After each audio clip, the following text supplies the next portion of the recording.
Akshaya Tritiya offer మే 4 వరకు ఎంత బంగారం కొంటే అంత వెండి ఫ్రీ. ఈ వేసవిలో చల్లని పానీయాలు తాగేందుకు ప్రతి ఒక్కరూ ఇష్టపడతారు. దీంతో చాలా మంది ఫ్రిడ్జ్ లోని చల్లని నీటిని తాగడం సర్వసాధారణంగా చూస్తూనే ఉంటాం. వేడిని తగ్గించడానికి చాలా మంది సాధారణ నీటికి బదులు రిఫ్రిజిరేటర్ నుంచి చల్లని నీటిని తాగడానికి ఇష్టపడతారు. కొంతమంది ఒకేసారి 5 నుంచి 8 బాటిళ్లలో నీళ్లు నింపి వారాల తరబడి ఫ్రిడ్జ్ లోనే నిల్వ చేస్తుంటారు. గతంలో నీటిని చల్లగా ఉంచడానికి మట్టి కుండలను ఉపయోగించేవారు. కానీ ఇప్పుడు చాలా మంది వాడుతున్నప్పటికీ అధిక మంది మాత్రం ఫ్రిడ్జ్ నుంచి నీళ్లు తాగుతున్నారు. సులభంగా చల్లగా మారతాయని వారాల తరబడి నీటిని ఫ్రిడ్జ్ లో నిల్వ చేస్తే అలవాటు మీకుందా? తాగే నీటిని రిఫ్రిజిరేటర్లో ఎక్కువసేపు నిల్వ చేస్తే ఏమవుతుంది?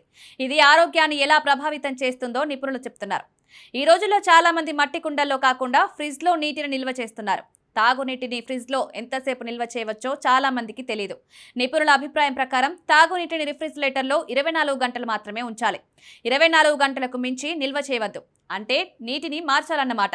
తాగునీటిని ఎక్కువసేపు రిఫ్రిజిరేటర్లో ఉంచితే ఆ నీటిలో బ్యాక్టీరియా పెరుగుతుంది. అందువల్ల బ్యాక్టీరియా కార్యకలాపాలను నివారించడానికి ప్రతి 24 గంటలకు తాగునీటిని మార్చడం మంచిది.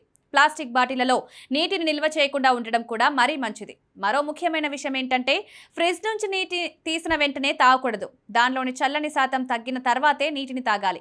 ఆరోగ్యంగా ఉండాలంటే ఫ్రిడ్జ్లోని నీటిని తాగడానికి బదులుగా మట్టి కుండల్లో నిల్వ చేసిన నీటిని తాగడం మంచిది.